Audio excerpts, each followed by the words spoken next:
for you. Paid for with Pennsylvania taxpayer dollars. Word Radio Digital Tip of the Month is brought to you by Comcast.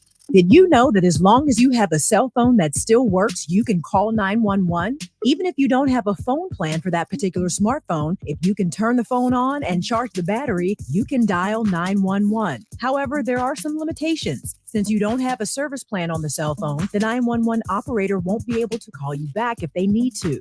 Also, depending on how old the phone is, it might not have the updated GPS technology that emergency responders would need to determine your location. But if you have an old phone laying around the house anyway, it's not a bad idea to keep it charged just in case of an emergency.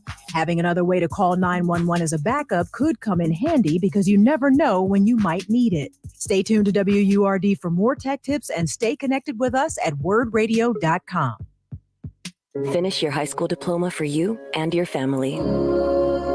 Visit finishyourdiploma.org to find free adult education centers near you. Brought to you by the Dollar General Literacy Foundation and the Ad Council. Celebrating 20 years of progressive Black talk media. We're bringing joy and power to the people. This is WURD 900 AM and 96.1 FM, Philadelphia. Streaming online at wordradio.com and the Word Radio app. The views and opinions expressed by the guests, listeners, and hosts of any program on Word Radio do not necessarily reflect those of the ownership, management, or advertisers of this station. I'm simply saying that life finds a way.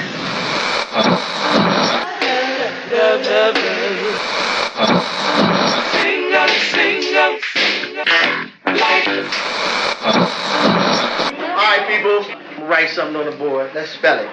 First letter. L. O. G. What's that? What? It's time.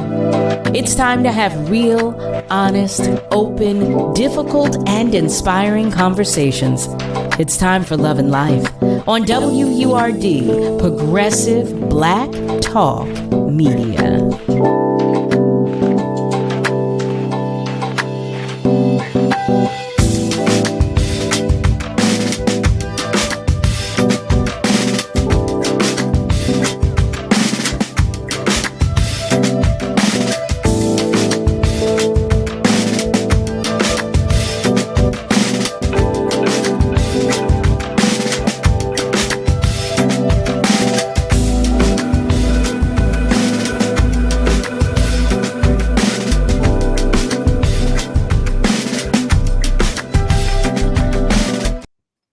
Well, hey there, family. Hello, and welcome. Welcome to Love and Life with yours truly, Carol Riddick, right here on WURD, Progressive Black Talk Media, on air and online at wordradio.com. Happy Monday to you.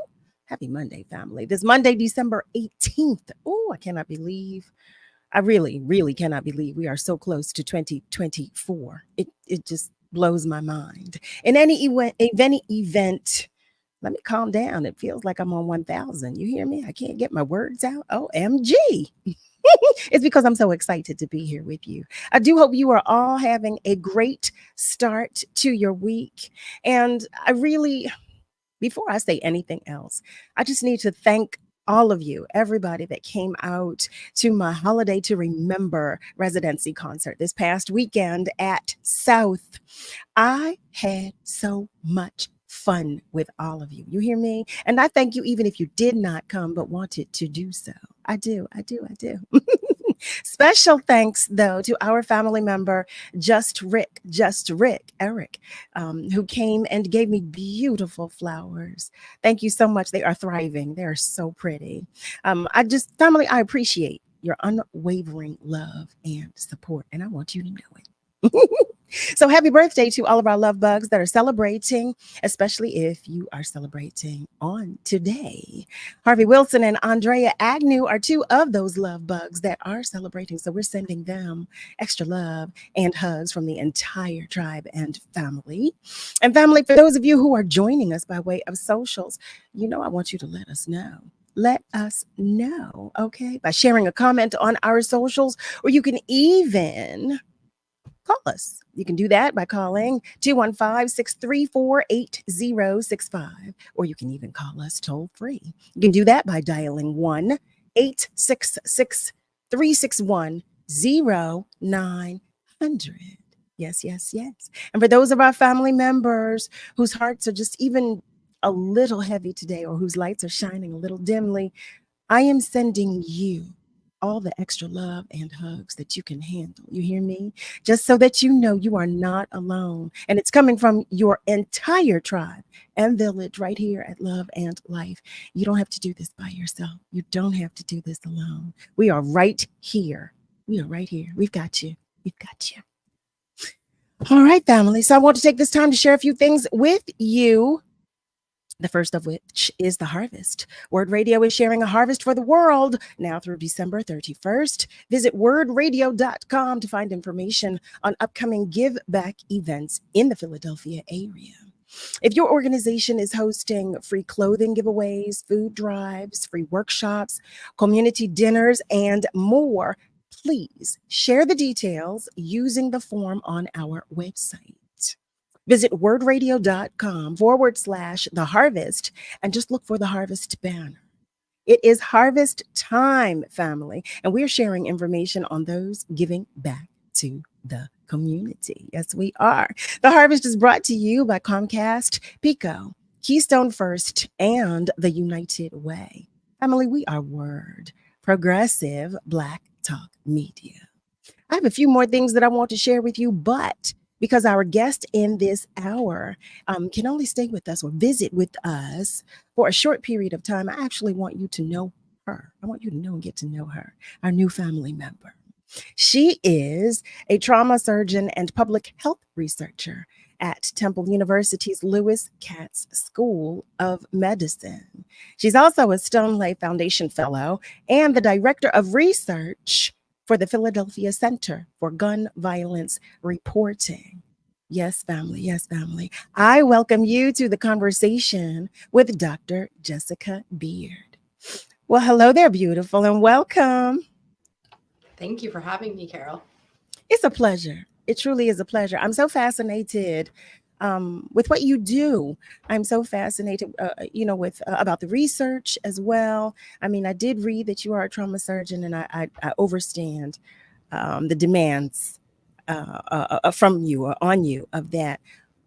But in that, I'm curious to know about everything else that you do, because I was reading and I said, that it sounds like a heavy weight. I will start with that. It sounds like such a heavy weight, and just demanding on your emotions, if nothing else. But I know on your time and on your abilities and skills, but on your emotions as well. So first, again, welcome. And if you wouldn't mind, in your own words, explaining to our family members what it is that you do.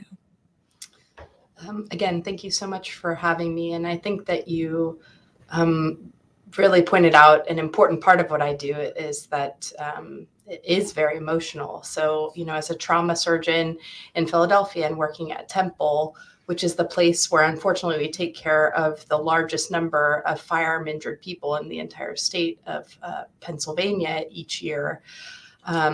My job is to respond to gun violence. I'm a surgeon, so that means I do surgeries to help people and to repair the injuries that guns cause. But I'm also, because of that human side and the human connection with my patients, very passionate about preventing gun violence. You just shared something that of which I was unaware. You shared that you take care of the largest population of firearm victims. Yeah. So in the entire state of Pennsylvania, Temple is the hospital that sees the largest number of people who've been shot. Oh my gosh. Yeah. Okay. Thank you for that. I did not know that. So I'm curious to know, because I was reading about a study that was conducted. Can you share with us first about the study, what the study was and why? Right. So as I mentioned, I'm very passionate about gun violence prevention, and I'm also very passionate about sharing, my experience of gun violence and the human side, and really elevating the perspectives of my patients, because they're really not often seen in media discourse. So as part of that, I also the director of research for the Philadelphia Center for Gun Violence Reporting. And our first study that we completed and published was an interview study with people who had been shot at our Temple Trauma Clinic back in the summer of 2021. And what we did was we interviewed 26 people within several months of their injury, and we asked them how they felt about the reporting on their injury. And about half of the people said that they did see some news reports on their injury, and the other half of people said that they didn't see any media reports. And that goes with our previous work. Only about half of shootings make the news. And then for the people who did make the news, they really identified multiple harms that they associated with the news reports on their injuries. I can explain those harms if you'd like. Please.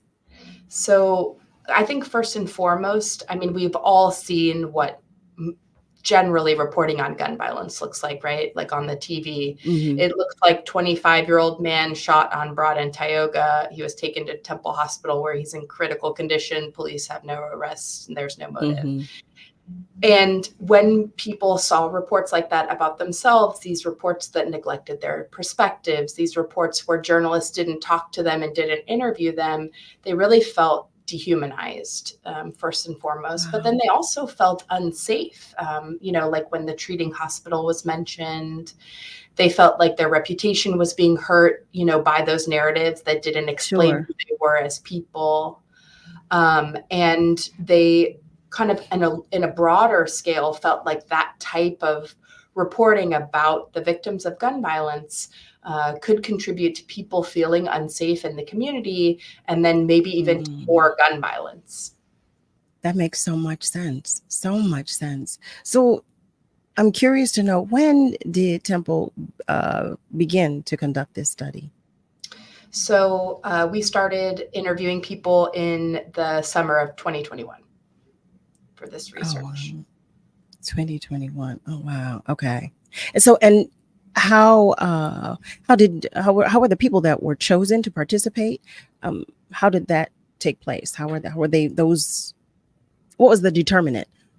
For the people that were chosen to participate in this study?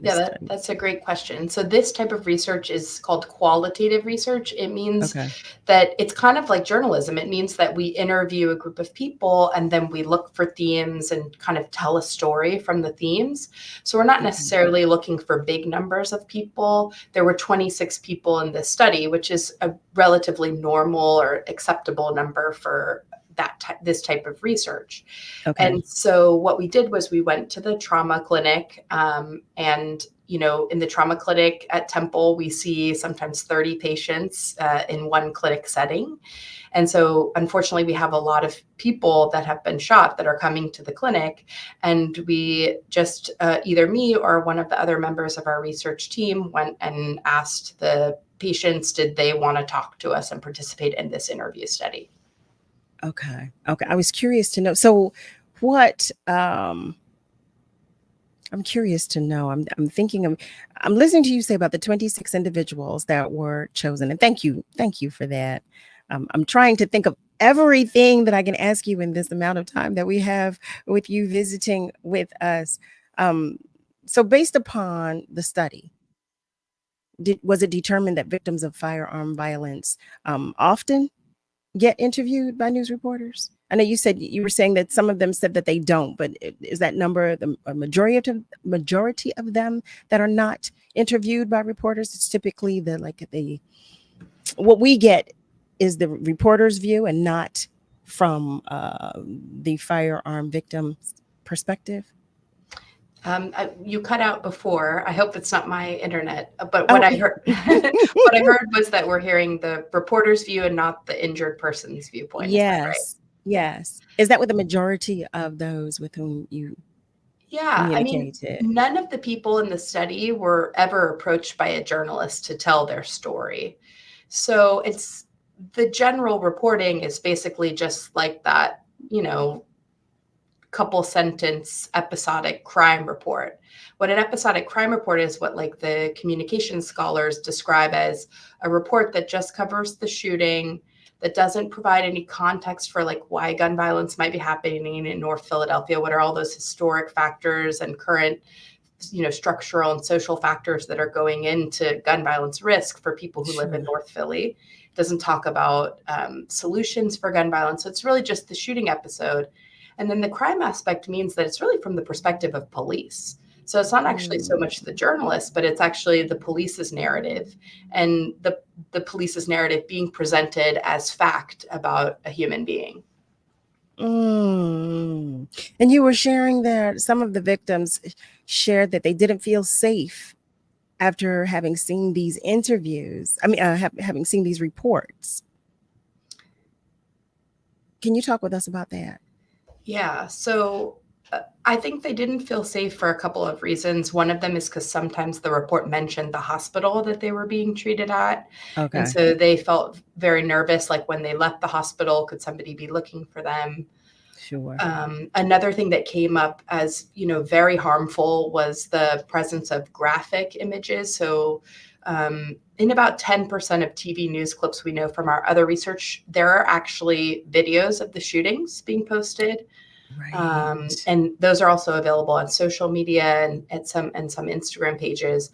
And so what people said was that when those videos were there of the shooting, that the people who shot them could go back and watch them, and it almost glorified, the violence that was happening. And that made them feel like, one person in the study said that he felt like the highlight for the person who shot him because that was available.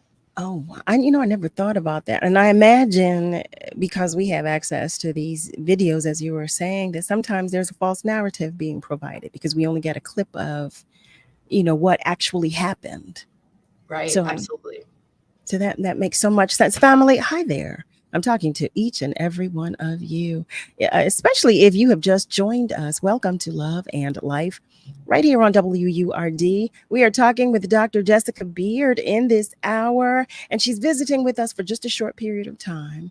For those of you who did not hear me share, she is a trauma surgeon, amongst so many other things. But she's joining us just for a little bit this evening to share with us about all of the things that she does. We're talking now about her specifically, her duties, because she is the director of research for the Philadelphia Center for Gun Violence Reporting. And I was asking about a study that was conducted. So I'm just bringing you up to speed. I do see that our family members are checking in. Hi, love bugs. Hi there. Courtney Laney is sharing a hello. Willie Matthews. Hi, Willie. Happy Monday, everyone. He shares. Just Rick is sharing love as well. Mike Upshaw. Hi there. He's sending love and blessings to everybody, as is Lakeisha Boston. Henry Purefoy. Hi there. How are you? And Malcolm shares that he is watching and listening from West Mount Airy. I like to say that, Malcolm. I love it when you type that every day. And the beautiful Ms. Lily is joining us as well, and she welcomes Dr. Jessica Beard and sends blessings to the entire WURD family. Hi there, Brother Raphael. He's joining us as well, as is Brother Nasir Butler. He's sending peace and blessings to everybody, and go Eagles. You better know it. I can't wait to dig deep into that tomorrow. I can't. The beautiful Ms. Rosalind is checking in as well, as is author Leo Taylor. Hi there. Hi there. And my cousin Sherry is tuning in from Atlanta, and she shares, I'm glad I tuned in to hear Dr. Beard. So Eric has a question. He shares, hello, Dr. Beard. Welcome to Love and Life this evening. My question is, how do you stay emotionally sane and grounded working in the field in which you work? Do you pray a lot and or seek occasional counseling? It cannot be easy. No, it's not easy. I think, one of the reasons why I do this research and try to work with journalists and people who've been impacted by gun violence to make reporting on gun violence better is to it's almost like a healing, because my day-to-day as a trauma surgeon is actually, providing medical care and surgical care to people who've been shot. And sometimes there are people that I can't save, no matter how much care we give, we just can't help people heal from those bullet wounds. And so the work of gun violence prevention and, this advocacy, that I see as healing, and it's very, very important to me. Thank you for that. Thank you. Family, it's time for us to take just a short commercial break. We're going to let Dr. Beer breathe, and we're going to gather ourselves. But guess what? The phone lines are still open, and feel free to continue to comment on our socials. And I promise I will do my best to read it aloud on the air. No matter what you do, though, stay with us, please, because we're coming right back. Here's what you missed on Wake Up with Word. So Denzel Washington is playing the General Hannibal. Hannibal was a general from the ancient African civilization called Carthage. Arabs are angry in Tunisia that Denzel Washington, a black man, is playing this general from this ancient black city called Carthage. They're saying that Hannibal wasn't black. Now, the same thing happened in Egypt when a mixed race actress from Britain played Cleopatra. You have Arab nations, their actual governments, actually protesting the casting of black people to play black historical figures because they want the world to believe that either these figures were Arab or white. My question is, can everybody just claim that we have no history, that we have no significance, that people from Africa were not black? Tune in to Wake Up with Word with Solomon Jones every Monday through Friday, 7 a.m. to 10 a.m. only on WURD. Progressive Black Talk Media. Have you always dreamed of becoming a millionaire? Check out the Pennsylvania Lottery's Millionaire Raffle, available for a limited time only. Tickets go on sale Tuesday, November 7th through Saturday, January 6th, 2024. Unless they sell out sooner, with 8 weekly drawings awarding 2 prizes of $50,000, each with the final drawing awarding over $5 million in prizes. The last drawing is Saturday, January 6th, 8 p.m. with the winning number posted at palottery.com. The Pennsylvania Lottery benefits older Pennsylvanians every day. Players must be 18 or older. Please play responsibly. Staying healthy and independent means staying up to date on recommended vaccinations for COVID, flu, RSV, and more. Get help finding appointments, getting to appointments, or connecting to a variety of other community services that allow you to live your best life through PA Link. PA Link is Pennsylvania's one-stop shop for seniors and adults living with disabilities. Call the PA Link helpline at 800-753-8827. Supported by a grant from the Administration for Community Living, paid for with Pennsylvania taxpayer dollars. Hi, I'm Shaka Khan, and I feel for you and your health. Black Americans are at a higher risk for diabetes, but we're less likely to get the latest technology to manage this dangerous disease. It's called CGM, Continuous Glucose Monitoring. Instead of a painful finger stick to check your blood sugar, you wear a small device that can give you glucose readings at any time. If you have diabetes, find out if CGM is right for you.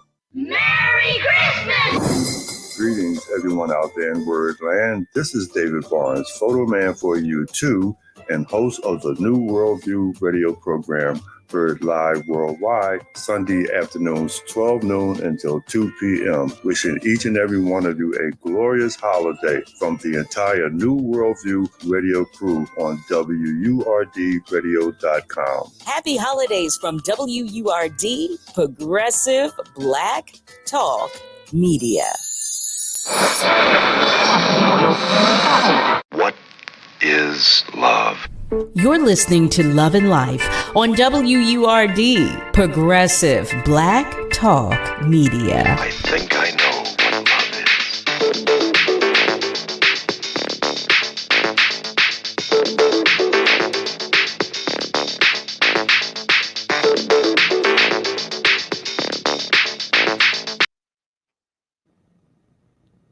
Well, hey there, family. Welcome back. You are tuned in to Love and Life right here on WURD with yours truly, Carol Riddick. We are talking with Dr. Jessica Beard in this hour. She is both a trauma surgeon and public health researcher at Temple University's Lewis Katz School of Medicine. I've got music on the brain. Forgive me, Dr. That would be Beard. cool. But she is also the director of research for the Philadelphia Center for Gun Violence Reporting. Dr. Beard, I'm curious to know what racial and spatial disparities exist with regard to firearm violence reporting in communities of color. Yeah, so that's a question that we don't quite know the answer to yet, and that's going to be the subject of our future research. We actually just learned that we got a grant from the National Institutes of Health to ask that question. Oh, nice. Oh, nice. Okay. So are there support groups for victims of firearms? Yeah, we have a lot of support available through Temple for people who've been shot and their loved ones. And we have a group of folks called the Trauma Victim Advocates that actually help people while they're here in the hospital. And then outside of the hospital, there's incredible work being done in the community to support people who've lost their loved ones, but also people who've been shot. You know, there's Mothers in Charge, who I'm sure you know, Dr. Dorothy Johnson-Spite. Yes. And just really lots of other phenomenal work being done. So I'm so happy to know that you all are working together, because oftentimes, you know, we have everybody is displaced, and so that makes me feel good. I always think about the families of those whose lives have been lost. So I was just curious to know, and especially when the different organizations are working in tandem, it just seems to help a little in some way. So I have about 5 questions, and I'm trying to space them, and determine which ones I want to ask first. But I will ask this: does the Philadelphia Center for Gun Violence Reporting work alongside city government in any way to combat gun violence? I don't know that we've necessarily worked beside city government. Maybe I could explain a little bit of the different programs that we have. Okay. So we have the research that we've talked about, and we're also looking at TV news clips actually in our research to see actually how gun violence is reported. So maybe I can come back and talk about that another time. Please, I would love that. The other thing that we do is connect people with lived experience of gun violence with journalists with more professional experience for storytelling. That's the Credible Messengers Reporting Project. I actually participated in that with one of my patients and his mom, along with Kuvenda Media, and we made a podcast. So that was a really healing experience for me too. Wow. Oh my, I can't imagine. And I keep going back to this because of the line of work, the field in which you work, number one, but trauma. So you don't see the patients that you see. When you see them, it is a necessary visit. It is an absolutely necessary visit. And I'm thinking of the question that Eric asked you, just before the commercial break, about how you decompress and how you manage and navigate emotionally, because that's a heavy weight. That's a lot. And just of the statistics that I remember reading not long ago about gun violence, and we've been talking about gun violence. It's an ongoing conversation about gun violence in our city and how it has increased. I can't imagine. I cannot imagine. On a daily basis, when you're navigating this, you and your staff, I can't imagine a day in the trauma unit, number one. And that's outside of, because you see patients not only who are there for gunshot wounds or but you see trauma all day. And look, and she's smiling. Oh, Oh my gosh. Oh my Actually, gosh. it's actually, it's really rewarding. My patients are wonderful. They are so thankful and, um, so it's incredible. I've had patients who came to the hospital without a pulse and walked out of the hospital just with a surgical incision, so, and those feelings, they're unparalleled. What you can and serve your community and serve your patients and do just a very, very good job for them. So there's a lot of really great things about it. Well, God bless you. I have one last question for you. From the conclusions gained from the study, how does inappropriately portraying firearm victims in media affect the communities that the victims live in? Well, I think there's quite a bit of research on how the media basically reports on crime and how, frankly, racist media reporting is about crime and how negatively Black communities are portrayed by action news, the breaking news format. So that's kind of fundamentally what we're about at the Philadelphia Center for Gun Violence Reporting, which is kind of breaking down some of that, those kind of structures within newsrooms that cause this type of harmful reporting to persist. And I think what this study adds is really like a very personal perspective of firearm injured people and how they feel about this harmful style of reporting. Sure. So I'm listening to you, and earlier you shared that a lot of the firearm victims shared that their stories were either not reported or were reported incorrectly. So that gives me the impression that your statistics are drastically different from those that are being shared with us in the news or in the media. That's a great point. So we do have research on this. What it seems is that the media is not presenting what gun violence actually looks like. So they're not presenting the human side. Obviously, they're dehumanizing the victims. Absolutely. But they're also presenting to us the rarest forms of gun violence. So on national news, you're going to hear about large-scale mass shootings that represent less than 1% of all shootings. You're going to hear more about shootings of children. You're going to hear more about fatal shootings where somebody died. And fundamentally, it sort of minimizes the impact of shootings where they're happening and who they're actually happening to. The other thing that our research shows is that Philadelphia TV news is more likely to report a shooting if it happens in a higher income area or in a less segregated area. So there's also some kind of place-based disparities in shootings. And that's actually the very beginning of our grant-funded research that's just coming out. I do have a question for you. One of our family members is asking. Mardia Reed asks, she says, hello, first, Dr. Jessica. What are your thoughts about semi-automatic handguns? So my thoughts about kind of firearms in general is that we knew back from the 1990s that owning a firearm did not make you safe. And what happened in the mid-1990s is that research was coming out showing that. It was also showing that women who lived in houses with firearms were more likely to be killed.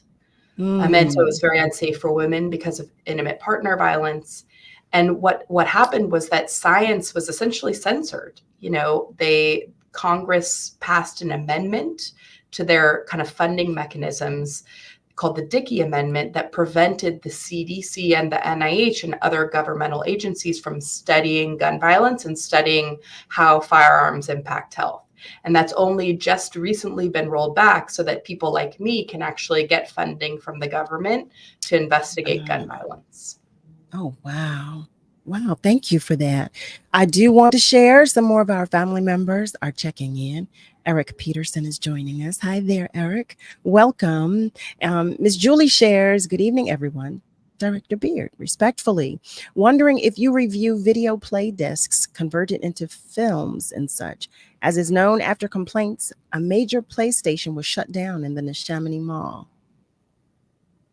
I'm not familiar with that, Miss Julie. I'm not. Are you familiar, Dr. Beard? We're not familiar. I do want to share hello.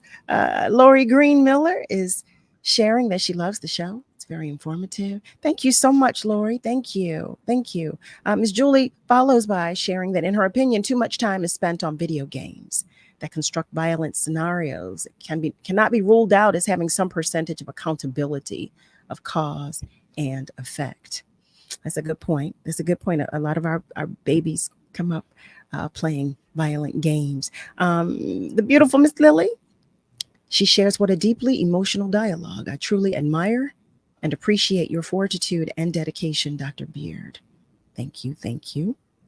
And Eric shares, Dr. Beard, wow, your journey is so courageous and your dedication is truly admirable. Thank you so much for your service to our Philadelphia community. Ms. Joanne is checking in as well, and she's sending peace and blessings. I wanted to share the love with you, Dr. Beard, that you are receiving from our family members. We're love bugs here. And although we talk about everything, our approach is we try to maintain our humanity and our love at the core of it all. And I just can't imagine. So how much time are you able to dedicate to the center, especially with your responsibilities as a surgeon? Yeah, I'm really thankful. I do half of my time in clinical work as a surgeon, and then half of my time spent doing research, and that's thanks to support from the Stoneleigh Foundation. Wow. Yeah. Wow. Can you talk with us briefly about the Stoneleigh Foundation before you go? Yeah, so the Stoneleigh Foundation is a local area foundation that supports people to work on kind of bettering the community, essentially. And so they appoint fellows who are focused on health or child welfare. They actually have a new class of emerging leader fellows just focused on gun violence prevention, which is really great. That is awesome. Yeah, so I'm really thankful for them because they kind of really helped jumpstart this. And then now we have support from the NIH too. So we're really hoping to, build a lot of research around this that we can bring to journalists. Mm-hmm. Oh, that's awesome. That is awesome. Dr. Beard, once again, I thank you so much for coming to visit with us and to share. We thank you for sharing your time, your energy, your spirit, your knowledge. We just thank you so much for making time for us and for educating us, because I quite honestly, I had no idea there was a Philadelphia Center for Gun Violence Reporting, but I'm happy to know that there is, especially because it's an ongoing conversation here about the gun violence in our city and in our areas, our surrounding areas as well. So thank you for caring for us as well.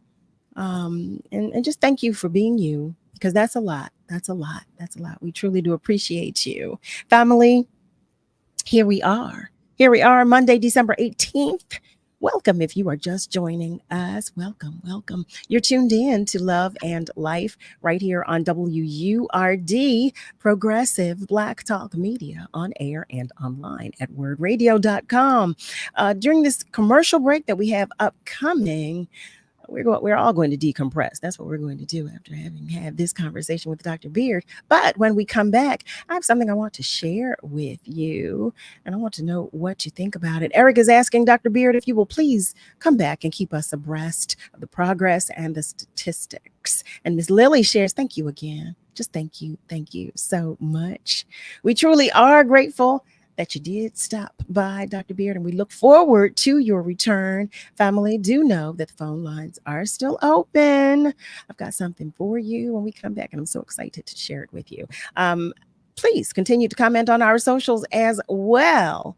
But again, whatever you do, come back, okay? Because we'll be right back. Thank you, Dr. Beard. Thank you, Carol. Stay connected on the go with the new and improved Word Radio app. Search Word Radio in your app store. Stream every show with increased clarity. Easily access Word TV, EcoWord, and Livelihood. Start or renew your 4-Word membership and buy Word swag. Remember, Black Media Matters. Get the new and improved Word Radio app today. Available on Google Play and the Apple App Store. King C. Gillette knows you're dedicated to your barbershop routine, but how do you maintain the beard hair you already have? The King C. Gillette Beard Thickener helps to reduce patchiness and strengthens hair's resilience to breakage. Apply the King C. Gillette Beard Thickener daily to see a thicker and fuller beard in just 14 days. It's highly scented with King C. Gillette's signature scent. Just trim, wash, and soften. With King C. Gillette. Happy holidays. The season of holiday cheer can bring joy, but can also bring its unique frustrations. Many of us deal with grief, challenging relationships with family members, pressures and stress, sadness, and many other emotions. The holidays can be a tough time to manage mental health. The Penn Center for the Treatment and Study of Anxiety is currently offering telehealth options for our evaluation and treatment services. We offer evidence-based cognitive behavioral therapy to children, adolescents, and adults with anxiety disorders. Visit www.med.upenn.edu/CTSA for more information.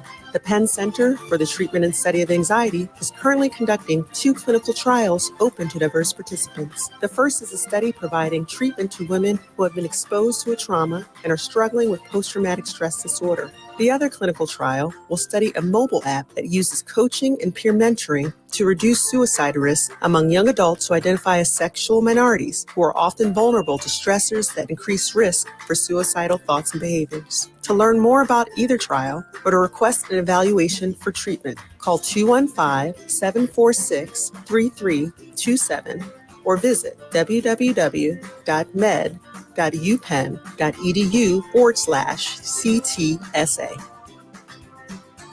Hi, this is Christina Ricci with RAIN. Join RAIN in the fight against sexual violence and volunteer in your community. Log on to RAIN.org, that's RAINN.org, to learn how you can be the someone. Brought to you by RAIN and this station. Merry Christmas! Hey, Word family, it's Solomon Jones wishing you a happy holiday season, Merry Christmas, Happy Kwanzaa, Happy New Year, and Happy Blackness. I wish you and your family every good thing and every blessing during this blessed season. I wish you a happy and prosperous and successful New Year, and I send you my love from me and my family to you and yours. Peace. Happy holidays from WURD, Progressive Black Talk Media.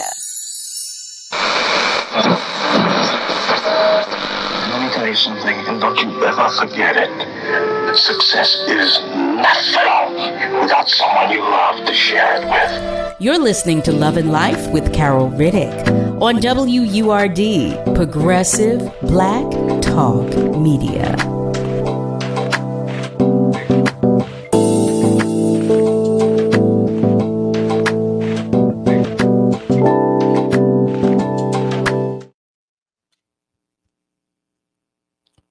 Well, hello there, family. Welcome back. You are tuned in to Love and Life with yours truly, Carol Riddick, right here on WURD. So I was sharing with you that I have something exciting that I can't wait to talk about.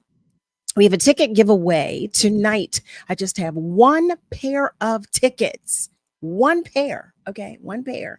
But listen. We're giving away one pair of tickets for Samara Joy. Yes, one of jazz's newest stars is celebrating the holidays right here in Philadelphia for her concert, Samara Joy, A Joyful Holiday, featuring the McClendon family. With her Grammy Award-winning debut, Linger a While, the 23-year-old Bronx native makes her case to join the likes of Sarah, Ella, and Billy as the next jazz singing sensation. Her rich and velvety voice has already earned her fans like Carol Riddick, Anita Baker, Regina King, Jennifer Hudson, and so many more. And the New York Times praised her for helping jazz take a youthful turn. If all of the above sounds like a cheerful holiday treat? Well, words got you covered.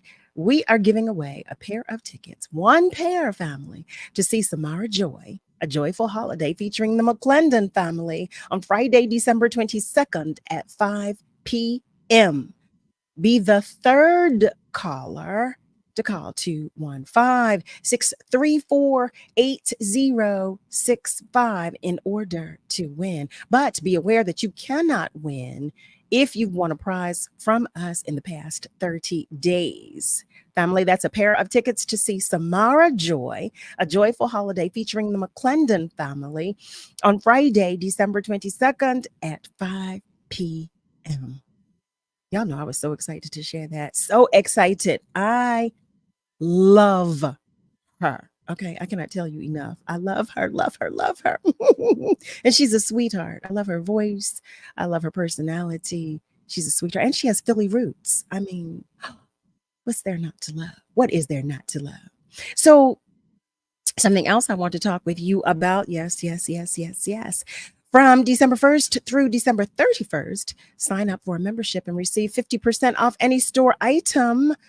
Think whatever you like, word sweater, but just you think about it all. It's our holiday gift to you. Your membership doesn't just mean sweet deals. It powers the Black Talk media that you and I both love. It's a win-win for everybody. So don't miss out. Just go to wordradio.com, grab a membership, and treat yourself to 50% off. It's our way of saying thank you for being a part of the WURD family. Happy holidays to you. And the next thing that I want to share with you, tune in to Cafe Mocha every Sunday from 8 p.m. until 10 p.m. Cafe Mocha is radio from a woman's perspective. Check out the flavor from the hosts, comedian and actress Lonnie Love, hip-hop legend Yo-Yo, and broadcast veteran Angelique Perrin, as they bring their own point of view to today's issues, social commentary, celebrity interviews, and self-help advice. I cannot speak tonight. I don't know what's wrong with my mouth. Wrapped in soundtracks of urban contemporary music. So family, that is Cafe Mocha, Sundays at 8 p.m. only on Word. Progressive Black Talk Media. Ooh, y'all, I'm excited about that. I'm excited. So I want to share something else. I got a lot to share, don't I? Tonight, don't I? Well, it is the holiday season. Niall shared another video with me. Yes. And I'm curious to know your opinions about this. I'm going to share it and then we'll talk about it, if that's all right. Share it. I had my struggles with God. I've had my private struggles with God because I am a Christian that believes in the sovereignty of God, means that I believe that everything has a better chance of survival. Absolutely. We all know the stats, right? Yes. So not having a child and not having a father, I got into a lot of trouble, learned a lot of inappropriate ways of survival with women and sexuality and different things, and made a lot of mistakes, to develop a lot of bad habits. Now, mind you, Mr. Rick was a kid himself. Right. He was a kid himself, but I didn't have a dad. God, in His sovereign plan, allowed that to stay away. In that, I developed some bad ways without having a male figure in my life, a mother figure, male figure in my life. And some of those ways, when I became a Christian, now God calls those things sin. But in His plan, He kept some things away that could have helped some things not turn into these bad sins that I struggle with. Does that make sense? Yes. So now there are things in me that God don't like, but also the things that He allowed. He helped create. So I've had my own private, and this is the first time I've ever said this publicly. I've never said this before. And me and God have had struggle. And somebody would say, well, you don't know what kind of man Mr. Rick was. He could have been a bad influence. You don't know what kind of man Mr. Rick could have been if he had a response, if he would have had a responsibility of having a son. Because me and you as men know, them kids grow you up. Yeah. And there's certain things that you gotta now, Yeah. We don't know. And I'm not saying that I know. I'm just being transparent to say I've privately struggled. I've had my war. Like, I'm quite sure everybody listening to me, if you've never had anything, you are like, God, why you take my mama? God, why you do this? Of course. If you've never had a war with God, you ain't never had no relationship with God. Right. Because if you got a relationship with God, you've had some wars with it. Of course, there have been questions. Yes, sir. So, family, what do you think about that? What do you think about that? Do you think that's fair to say? That if you've never had questions about God, that you don't have a relationship with him? Do you think it's fair to be mad at God for some of the things that are taking place in our lives? While we ponder that and while I wait to receive your responses, we're going to go to the phone lines. One of our family members. Oh, Ron. Ron is calling. Hi there, Ron. Thank you so much for calling. Hello, Carol, producer and wonderful host, and my family, my evening family. Life and love is so important.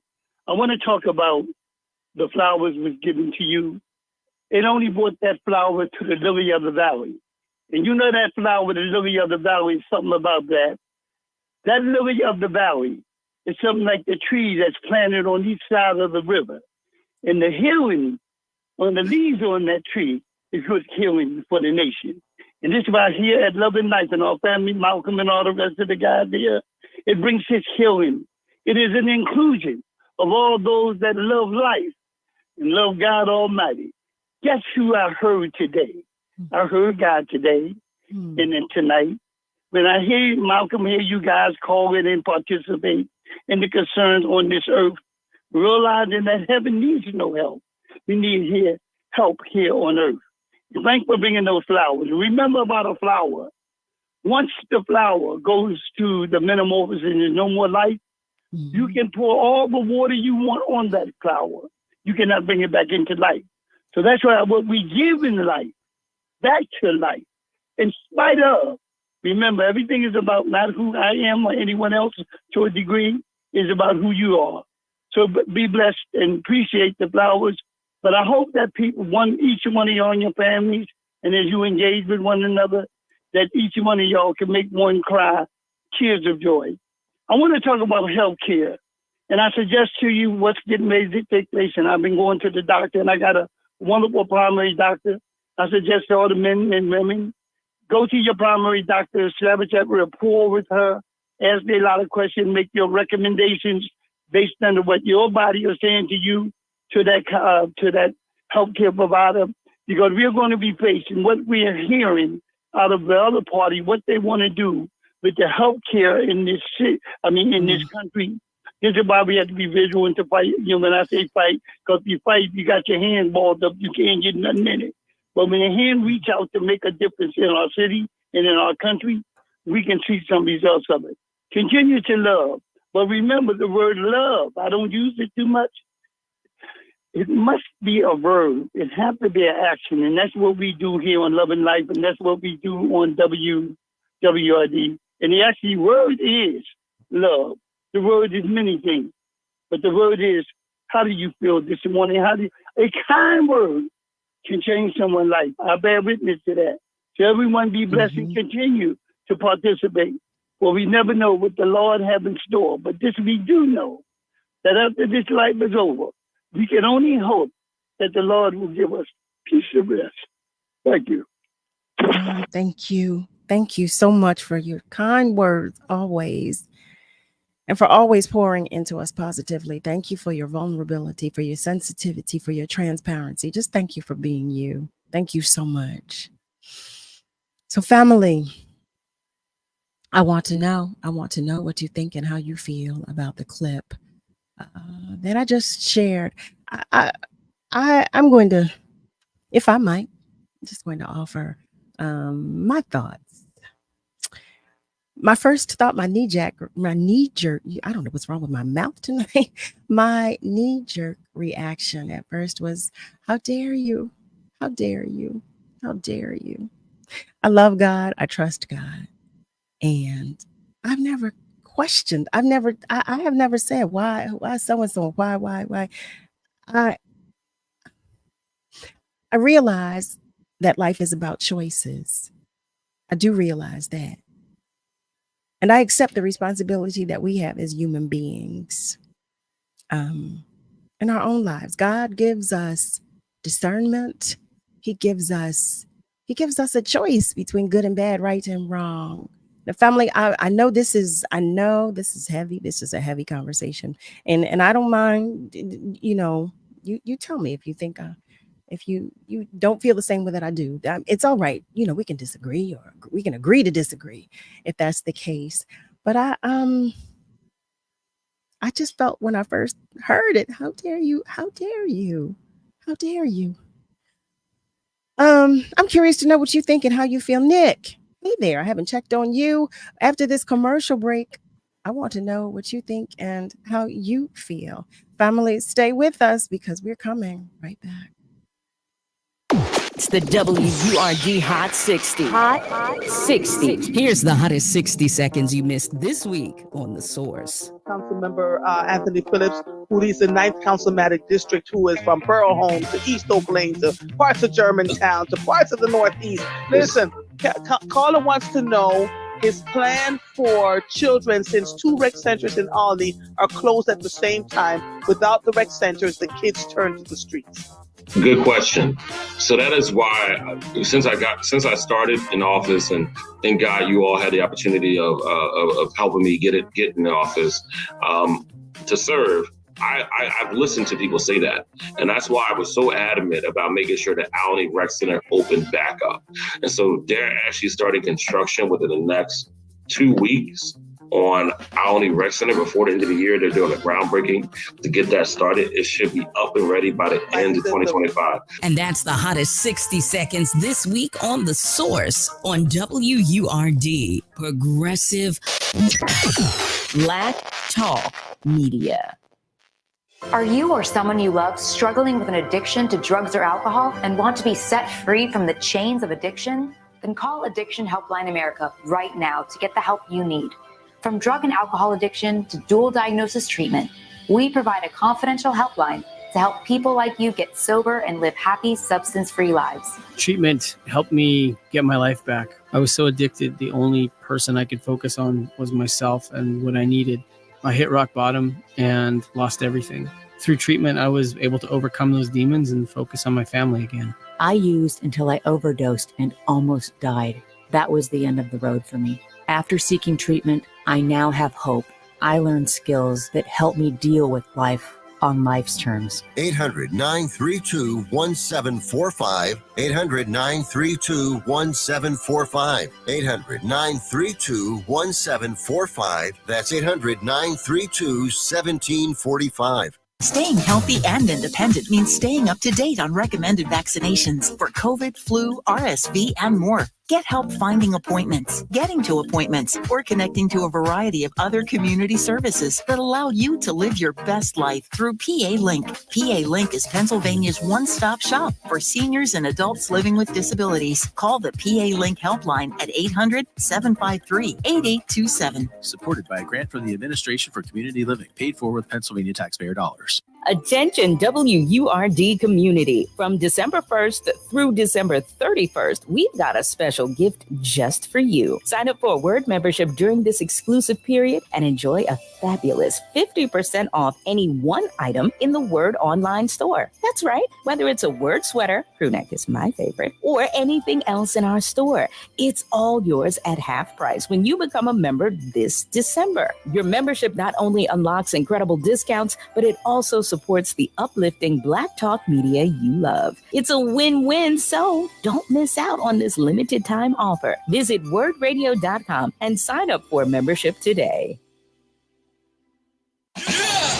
We're bringing joy and power to the people. This is Word Radio, 900 AM and 96.1 FM, WURD, Philadelphia. Celebrating 20 years of progressive Black Talk media. Streaming online at wordradio.com and the Word Radio app. You're listening to Love and Life with Carol Riddick on WURD, Progressive Black Talk Media.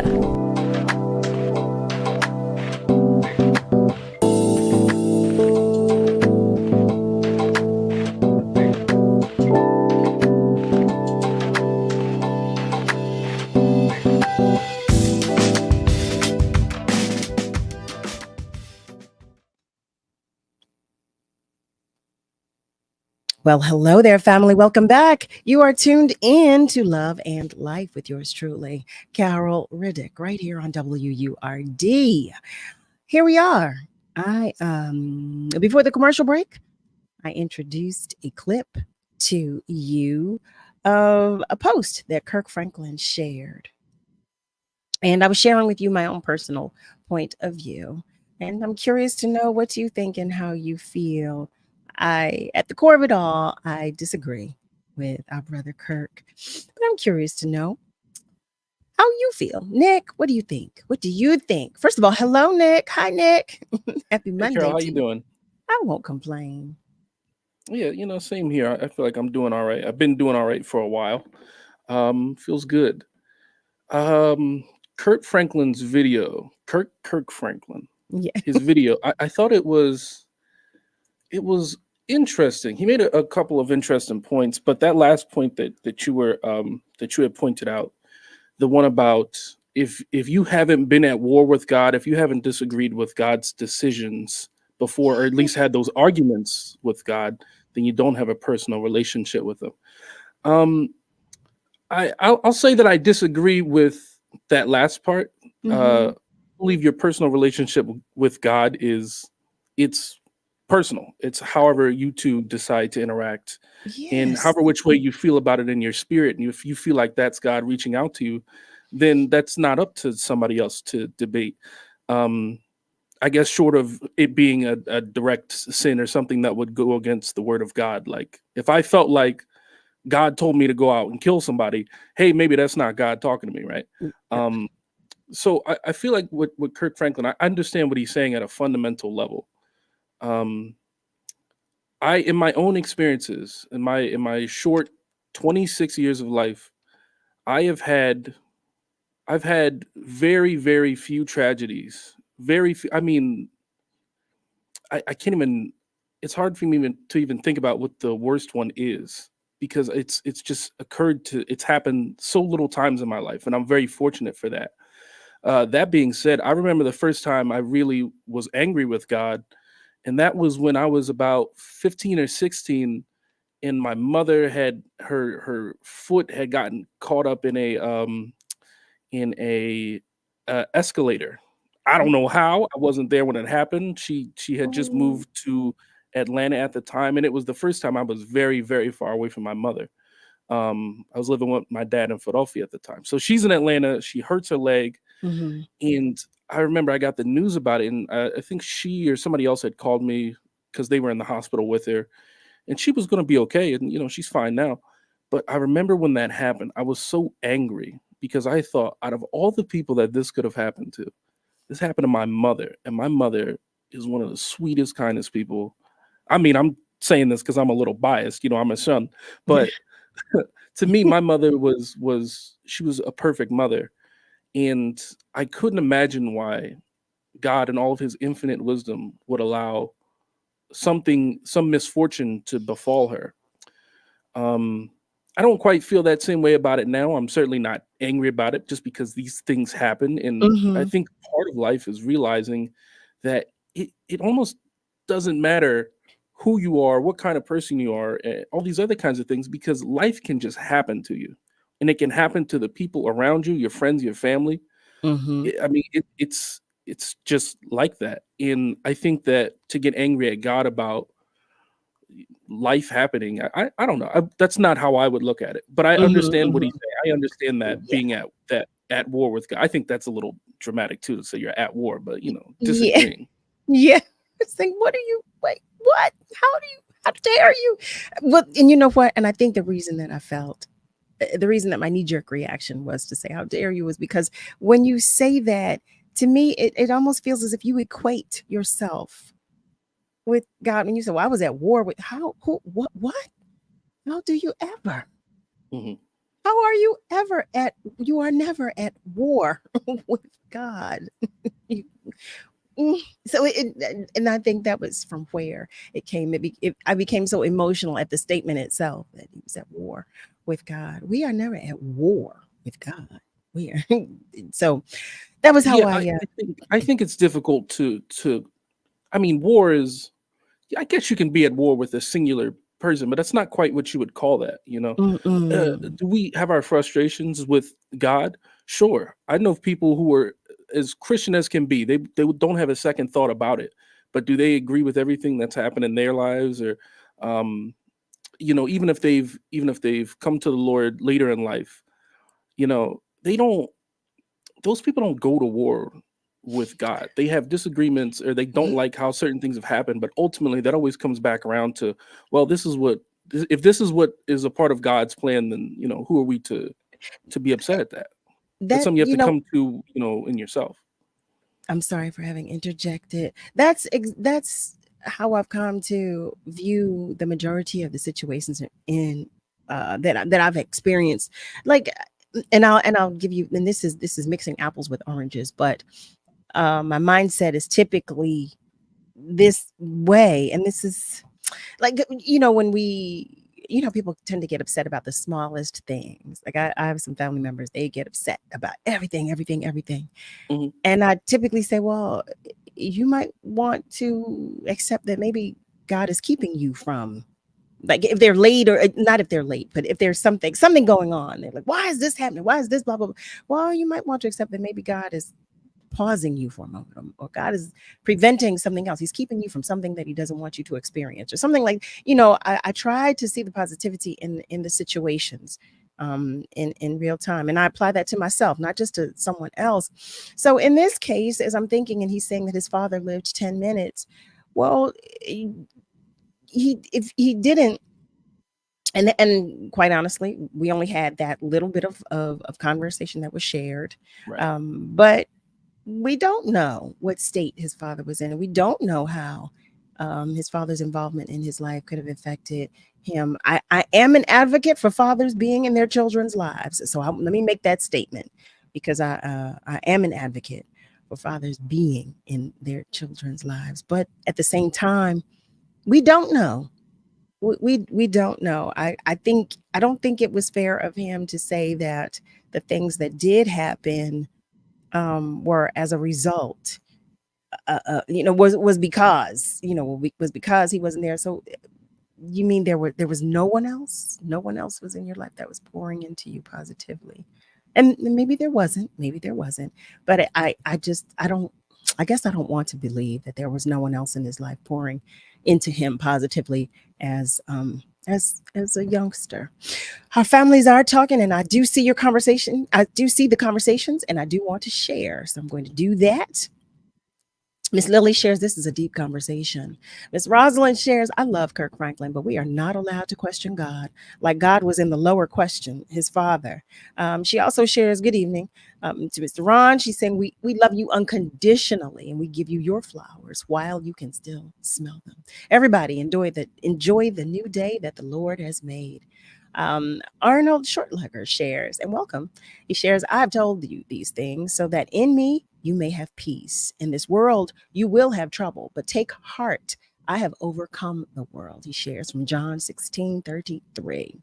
And Sync Blue shares, sometimes we become too overanalyzing and self-snuggling. Manhood is always in conflict, whether it's with self, nature, or world, internal, external entities. And Ms. Lily shares that she doesn't agree with Brother Kirk's statement regarding not having a relationship with our magnificent creator. If we have not fought with our creator, we can most certainly have a relationship with our Most High God without engaging in a spiritual battle with him. I'm in agreement with that. And she also shares, I wholeheartedly agree with Brother Kirk's statement that we need our fathers in our home life. I'm in agreement with that too. She shares that Miss Rosalind shares, going to Army, Kirk Franklin, and seeing how you like that. You are a man of the cloth. You shouldn't be speaking that way. But who are you to judge? I believe that's where he's getting from where that's coming. I couldn't understand the remainder. Eric shares, human emotions can be extremely strong. It's human to be confused, angry, happy, and full of harmony. But I believe the choices we make are our own. You, me, our parents, friends, and foes. Free will is what it is. It's just what it is. You just have to think of the actual consequences of your actions and accept your outcome. God loves us all. Yes, yes, yes. I'm in agreement with that. Malcolm is sharing. He's letting us know that the Eagles game is about to begin. Thank you, because you do know I want updates, okay? Because I do have it on, but I can't look at the TV right now. Sync Blue shares, from my amateurish opinion, Kirk seems to struggle with self. He's at conflict with knowing things he is doing is wrong, but he does it anyway, hence conflict with self. That's a great point. Thank you for that. That's a great point. And Richard Bailey, hi there. He shares, I was taught to accept God's will, good or bad, whether we agree with it or not. I would never go to war with God. How do we say, thank you. How do you go to war with God? We don't equate. We can't possibly go to war with God. Ms. Rosalind shares, the villages always took care of us. They were all fathers. There were fathers, whether in the streets, the schools, the churches, the Muslim fathers, they were always around us. Yeah. Malcolm shares, I won't even get into that kind of battle. I have been blessed, as am I. I am blessed. Yes. I'm in agreement with that. I too am blessed. It's just, well, oh my goodness. Family, I'm always grateful for your opinions. Always grateful for your opinions, because it oftentimes gives me different perspectives, which I so appreciate. And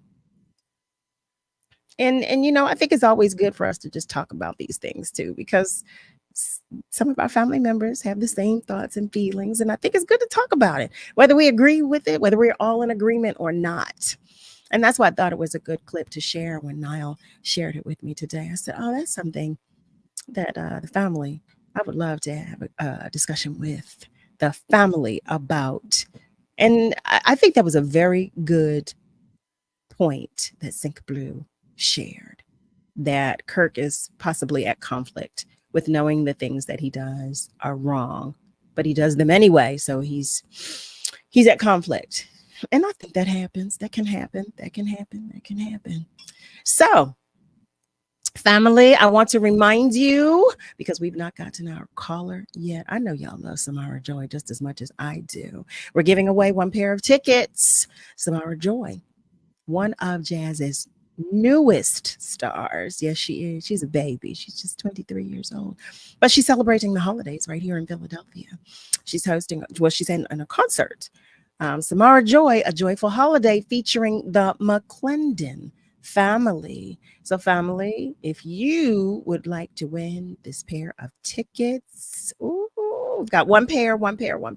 If you are the third caller, these tickets are all yours. All you have to do is dial 215-634-8065, and you can go to the show. The show will take place on December 22nd, Friday, December 22nd to be exact, at 5 p.m. I'm so jealous. Oh, I love her. Ms. Rosalind is sharing that prayers go out to Kirk Franklin and his family and whatever it is with which he is struggling when it comes to God, and only God knows his pain. But she's praying that God continues to keep him covered in the blood for the rest of his days. I'm in agreement with that. I think we should all keep him in prayer. We should. So, family, there are some other things. We do have a guest in this hour. I know you said, well, Carol, somebody coming to visit with us? Yes, we do have a guest in this hour. Malcolm, I do want you to keep me updated, because I know the Eagles game is starting and I cannot wait, because I'm telling you right now, we are claiming this win. Okay. We are claiming this win. Yes, we are. But I want to share something else with you, something that I saw in the news, and it pertains to, Nick, tell me if you saw this story. It was about a Black woman who was criminally charged after a miscarriage.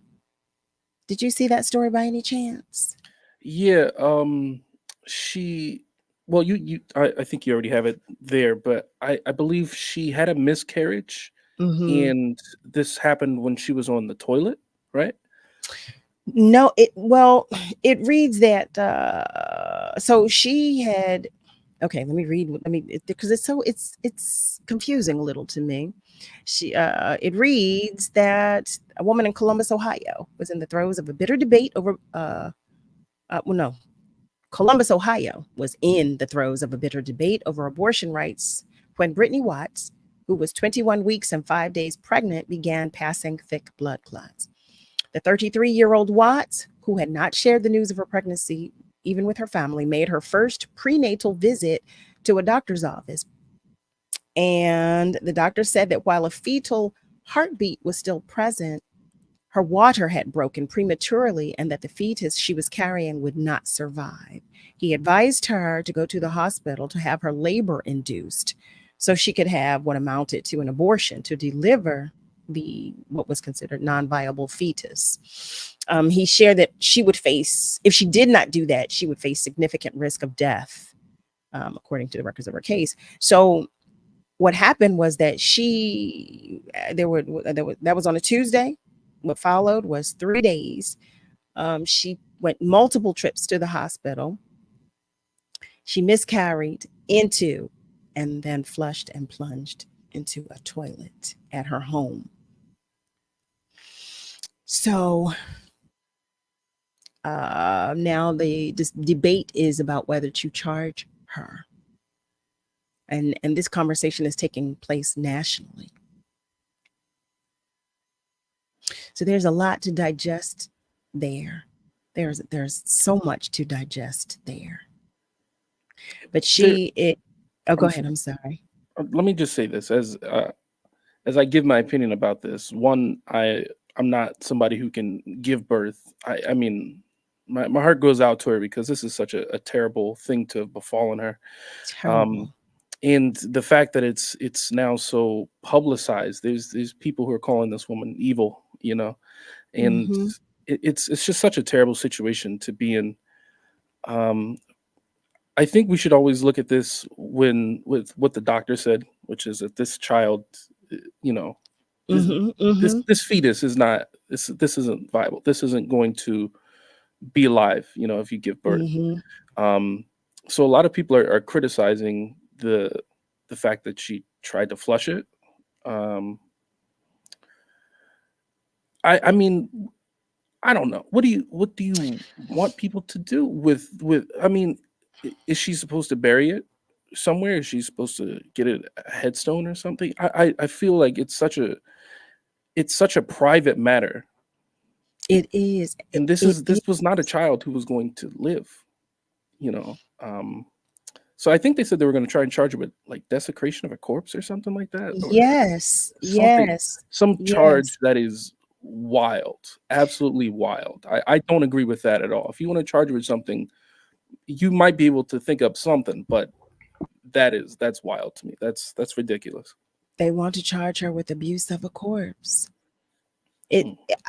My heart, it goes out to her. It really, really does. I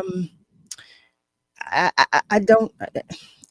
I'm telling you, I'm so vexed because like you said, this is such a private matter that was made public, but also because I can't imagine the physical and mental anguish.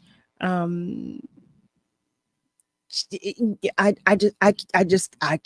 can't imagine. And I don't know in what mental state she was in when she actually miscarried to even, first of all, I'm in no place to judge anybody. So I should start with that. But my heart goes out because of this entire scenario, this entire situation. But family, I'm going to pivot right now. I am going to pivot. That's what we're going to do. I did want to share because that's what's going on in the world. But right now, I want to share with you our guest for the remainder of the show. He is a New Jersey native who is a seasoned sound engineer in music and television.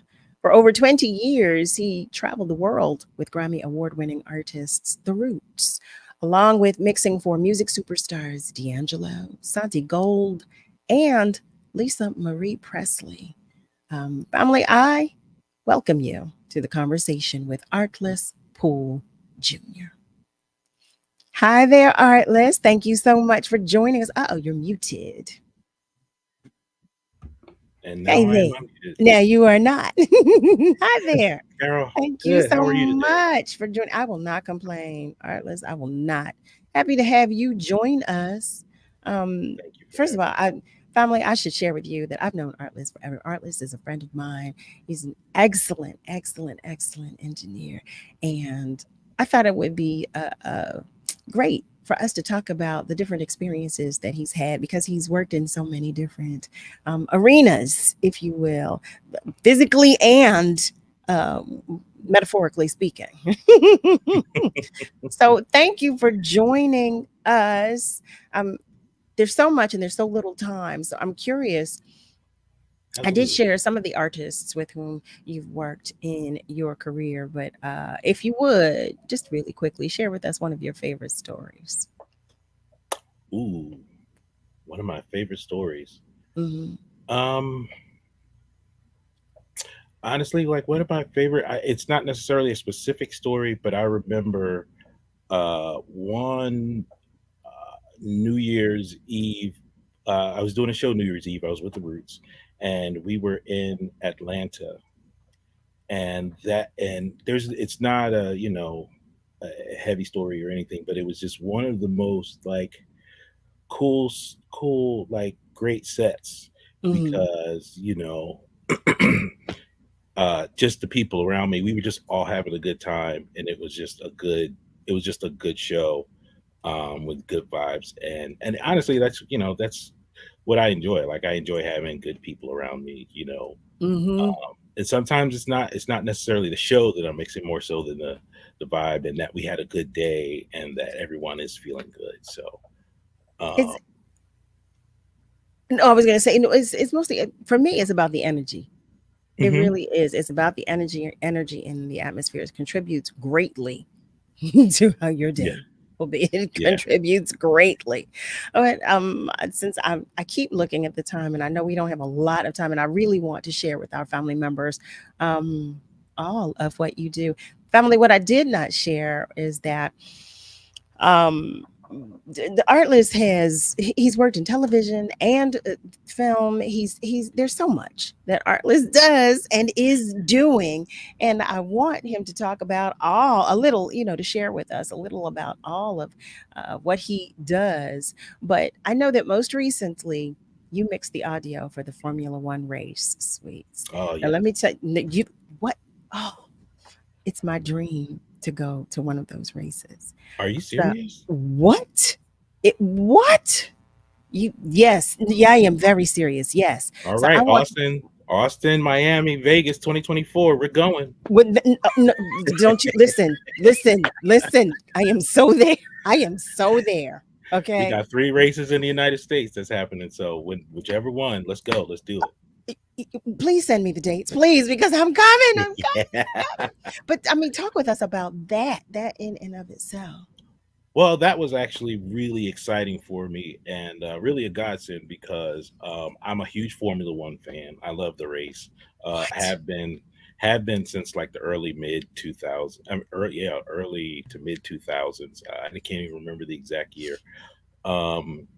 I became a fan. I've always been a motorsports fan, but I specifically became a fan of F1 because I got the band that I was with, the Roots. We got invited to do a show for one of the teams, Red Bull, in Germany at the Nürburgring track, and we got in I think a day or two early, so they actually invited us to the pit lane, and so we were up close. We were able to see the cars. It was just amazing. So that was my introduction to F1, and I was like, okay, I'm in. I've been watching races ever since. On and off, I kind of left racing for a while, but I came back. But Las Vegas was just like Las Vegas was the first time I actually worked on the production side of a race. I've been to a few races where I was coming in with the artist. We kind of came in for a day or so, did the show, did the concert, and then left. We never really got to see the race. This time I got to see everything. I got to see the build. I got to see the build of the track, the build. of the suites. Like I was doing audio for one of the sponsored suites that's right on the track. So I was able to see all of the practice runs. I was able to see the qualifying. And it's if going to a race, specifically an F1 race, it's a very visceral thing. Like it sort of goes into all of your senses. Like you see the cars barely because they're going really fast. You hear them because they're really loud. But not only that, you also feel them as they go by because they push through the wind. So yes, it's all of that in one, like in like a fraction of a second, or a few seconds as all of them go by on the first lap. So it was actually a really and honestly, this is not the first Las Vegas race for Formula One, but this was the biggest by far. And I was just so thankful because I really wanted to go. I was like, even just to be a spectator. But hey, I got a call from a friend who actually is also an F1 race fan. He was like, "Hey, do you want to work the Formula One race?" And I was like, "You had me at Formula One race." Yes. I'm saying, I don't care what I'm doing. Just you hear me? I'm on 10 listening to you. I feel the wind, the whoosh. I feel it as you're talking to me. I was so thankful. Like just Artless, I'm so jealous. Yeah, because tickets were really expensive. Like they were really trust me, I checked. But the I checked. Hotels were really expensive. Yeah, so it was just like I knew I wasn't going to be able to just fork out $20,000 to no. Oh, okay. So many other things. So many. Family, listen, if you have just joined us, welcome. You are tuned in to Love and Life right here on WURD. We are going to take just a short commercial break, but stay with us because we're coming right back. You can win with Word Radio. You are caller number 5. What's that station that just hooked you up? WURD. Keep listening to Word Radio for your chance to win movie passes, concert tickets, and more. We are WURD, Progressive Black Talk Media. The holiday season is fast approaching, and the Fresh Grocer of Monument, 4160 Monument Road, will cover all Philadelphia beverage taxable items starting November 3rd to January 4th. This is our gift to you. This offer is for soda, juices, and other family staples. Available only at the Fresh Grocer, 4160 Monument Road. Hey, Dad, your prescription will be ready in just a minute. Hey, Dad, your laundry will be ready in just a minute. Dad, your lunch will be ready in just a minute. Hey, honey, why don't you take a minute? When you help care for a loved one, you give them as much time as you can, making sure they're safe and comfortable. But it's just as important that you take some time for yourself. At AARP, we can help with information and useful tips on how you can maintain a healthy life balance, care for your own physical and mental well-being, and manage the challenges of caring for a loved one. Because the better care you take of yourself, the better care you can provide for your loved one. Thanks, Dad. Thank you. You're there for them. We're here for you. Find free care guides to support you and your loved one at aarp.org/caregiving. That's aarp.org/caregiving. A public service announcement brought to you by AARP and the Ad Council. Word Radio is sharing a harvest for the world. Now through December 31st, visit wordradio.com to find information on upcoming give back events in the Philadelphia area. If your organization is hosting free clothing giveaways, food drives, free workshops, community dinners, and more, please share the details using the form on our website. Visit wordradio.com and look for the Harvest banner. It's harvest time, and we're sharing information on those giving back to the community. The Harvest is brought to you by Comcast, Pico, Keystone First, and the United Way. We are WURD, Progressive Black Talk Media. What is love? You're listening to Love and Life on WURD, Progressive Black Talk Media. I think I know what love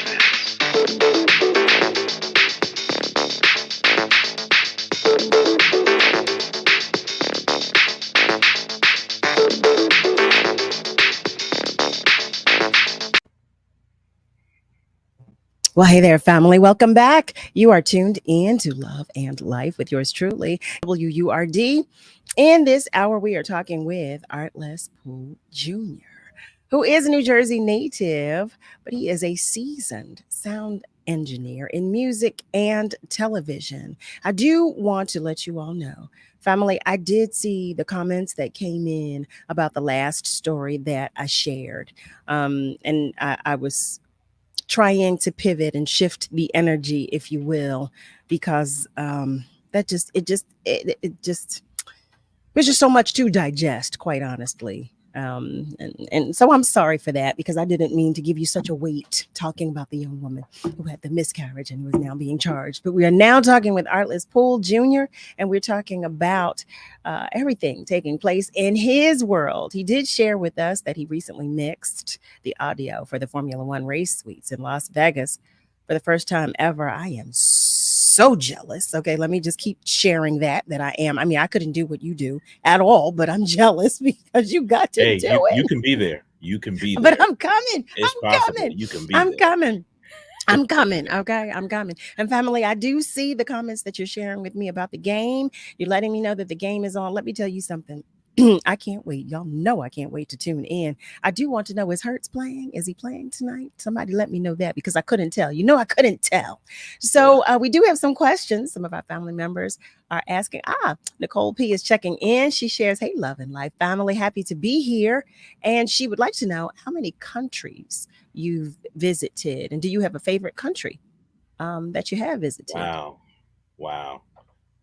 Oddly enough, I can tell you the countries, I can tell you the continents that I have not visited. If that makes it, that'll probably make it easier. So okay, that means you've been a lot of places. I've never been to Africa. I've never been on the continent of Africa. Or Antarctica. Oh wow! What? And wait, I think that's about it. That's about the only continent I've heavens to Murgatroyd. Yeah. This is a large world, and for those to be the only okay. I mean, I'm sure there's a good few countries I've never been to. Like, I haven't been to a lot of Middle Eastern countries, but a couple, but not a lot. But as far as like continents, I've never touched Africa, but I've been all throughout Europe, all throughout South America, all throughout Canada, all throughout Asia. Okay. Wow. Yeah. That is. We have another question. Eric is joining the conversation. He shares, hello, Artless. Welcome to the Word family. Did you ever run into any minor or major sound or audio issues on The Tonight Show? Music-wise, everything always appears to just go so smoothly. That's a great question, because I was wondering that too. Well, all the time.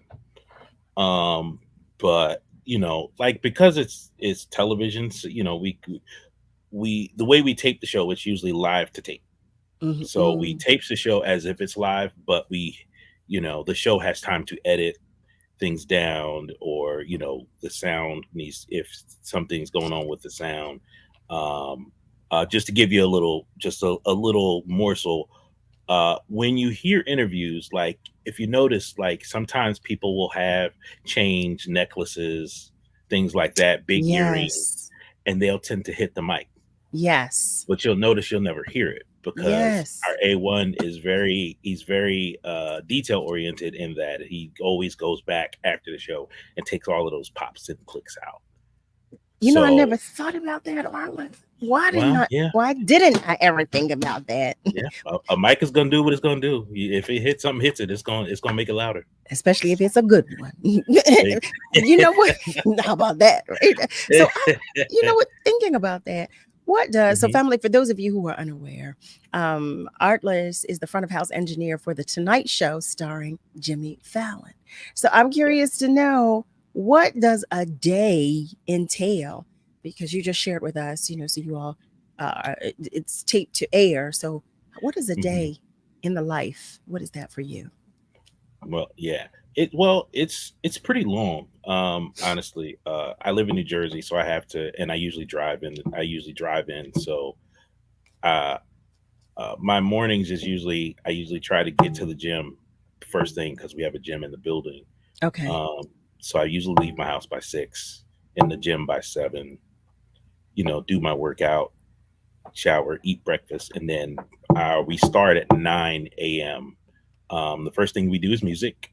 Whatever music guests we have, we'll set up, sound check. We'll do setup, line check, sound check, camera blocking, and that usually goes from 9 when we start to about 12 o'clock, 12:30 ish. And it all goes downhill from there. That's usually the highlight of my day. Sit down. I love mixing music, so that's the favorite part of my day. How about that? So when you were talking about that you all tape your musical guests first, well, we I'm don't thinking tape of them. load. That's just camera blocking. We always do it during the show. We usually do it. There are some times where if the artist has a show that night, a concert, and they need to get out, sometimes we'll pre-tape it. But usually we do it. We tape the music guest in the show. Okay. So that's just camera blocking. We just do the rehearsal for, so the cameras can know what to do and what camera shots to do. And, we can, do our final mix on the song. I can get, because I only get one shot at it. Once it's done, it's done. Right. Just so you know, I mix the audio inside the studio. I don't mix what you hear on the broadcast. Okay. So we have 3 different mixers. We have a music A1 who mixes the music for broadcast. We have a production A1 who mixes the production elements of the show, all of the interviews, the talking, the game shows, all of that stuff, and the audience mics and all of that stuff. And then you have me. I mix what's in the studio, so I do what all of them do, but just me for the studio, for the audience, so they can hear all the mics and hear all the music and all of that good stuff. And we also have a monitor engineer, Jamie Gedevitz, who does guest band and house band, The Roots. He does their monitor mixes. So we actually have four mixers. Oh my goodness! So, I had no idea it would take that. It would take that much. I had no idea.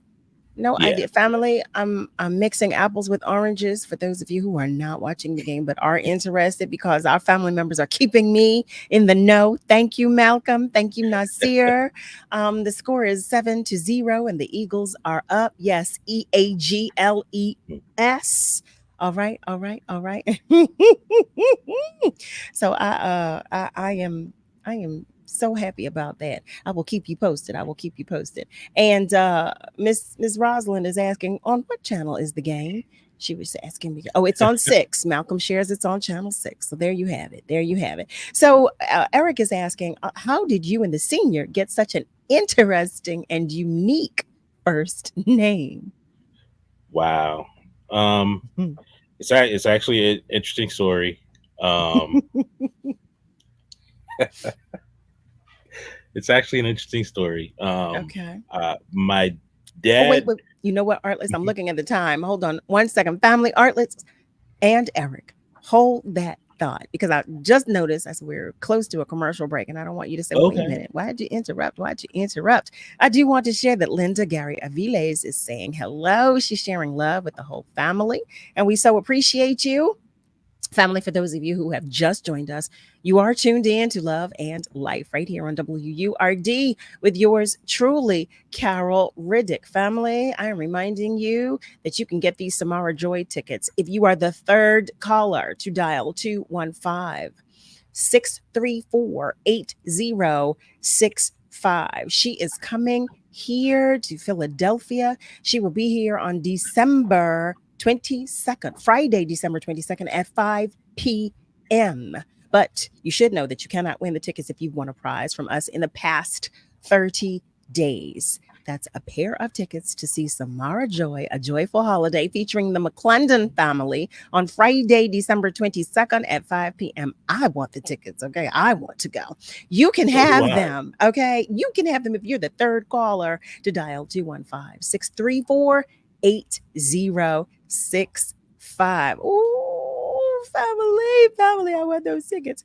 In any event, know that the phone lines are open when we go to take this commercial break, and feel free to continue to comment on our socials because we're coming right back. Family, stay with us. Merry Christmas! Hi, this is Rachel, account executive, wishing you and your family a happy holiday and a prosperous new year. Happy holidays from WURD, Progressive Black Talk Media. This is Cherie Syfax, co-host of the Love Is segment with Andrea Lafa-Saunders and owner of Booker's Restaurant and Bar. Choosing where to celebrate the reason for the season can be a daunting task. So can the hustle to have all your ducks in a row by Christmas Day. That's why Booker's Restaurant and Bar is here to make it easier. Booker's offers a festive dining experience all holiday season. It's perfect for hosting your friends, family, and even coworkers. While you're visiting us, give the gift of great food to everyone on your Christmas list with Booker's gift cards galore. Go to Booker's Restaurant and Bar at 5021 Baltimore Avenue, Philadelphia, and check us out online at bookersrestaurantandbar.com. That's Booker's Restaurant and Bar. Come for the food and definitely stay for the vibes.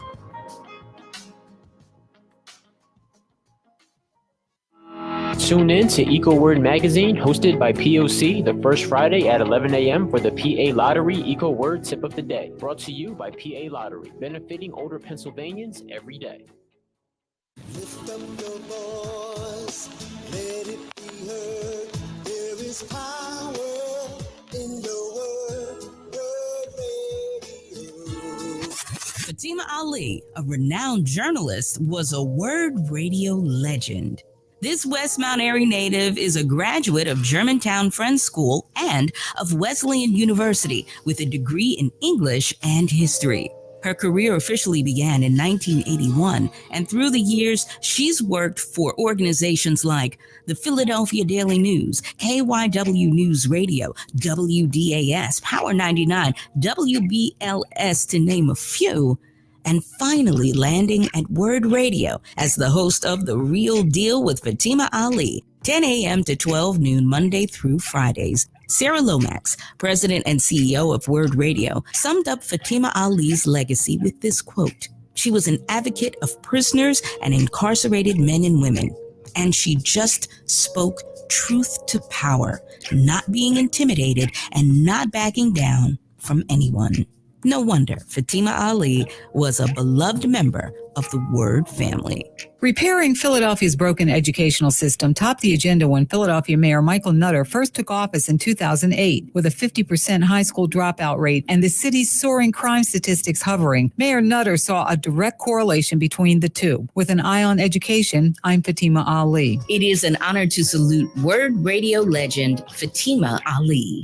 This WURD 20th anniversary vignette was brought to you by Mainline Health, the Pennsylvania Lottery, Keystone First, and United Healthcare.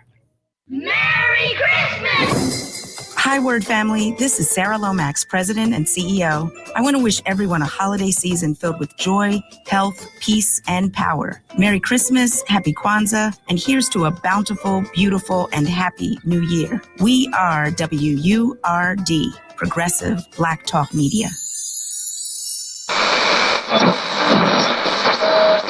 Let me tell you something, and don't you ever forget it. Success is nothing without someone you love to share it with. You're listening to Love and Life with Carol Riddick on WURD, Progressive Black Talk Media.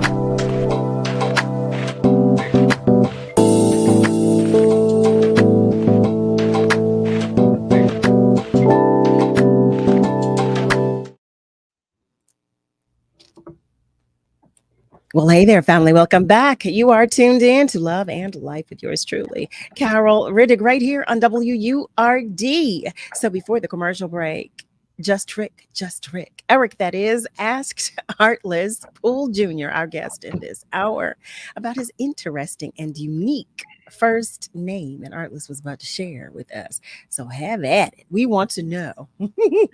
Yes. So my grandmother wanted to originally name my dad. So the story was told to me. My grandmother originally wanted to name my dad Otley, Otley. And when he was born, I guess the doctors asked him what did she want to name him, and she said that name, and they put Artless on the birth certificate. He kept it and then named me after himself. That's the What? story. OMG. Okay. Artless in all And the my years I've dad, I mean, yeah, he was, but again, he was born in the 40s. So, in 1940. So, yeah, in Georgia. So, Wow. Artless. Otley. What was the significance of Otley? Do you well, know? that I don't, I told you the story. I got told. And you got it, right? Right. Eric says, no way. We're like, what? Well, I do know that, I'm sorry, I did leave a detail out.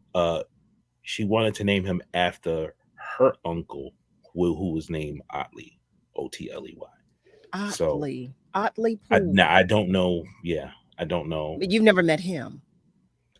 Well, no, I'm sure he's been going to glory long time before I was born. So Understood. You might have said, "Well, I no, was but I was just a wee lad." You might. Right. But okay, because I've always found it interesting that you are in the arts and your name is Artless. So I'm a living oxymoron. You are a living oxymoron. Oh, another one of our family members has a question. She asks, "Do you have a favorite genre of music that you've mixed?" Ooh. Now that's a good question because you've worked in so Wow. many genres. Honestly, like my favorite genre, that's kind of hard just because I like so many different genres of music. I definitely enjoyed mixing D'Angelo. That was one of my favorite. That was one of my joys.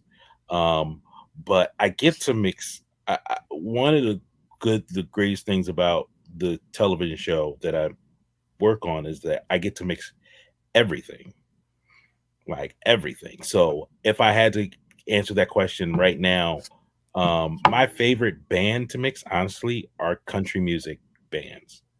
Really? Why? Because they are so I don't even want to say professional, but their tone is usually on point. They usually always play together. They play together really well. And with a band, it's important that you play together. And their sound, and their sound that comes off of the stage is really good. So that's one of my favorites.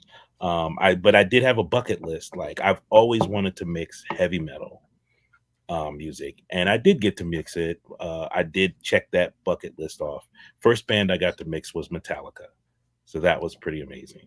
Okay, wait. Yeah. I mean, you just Yeah. say that you like mixing I mean, one of the around the way bands.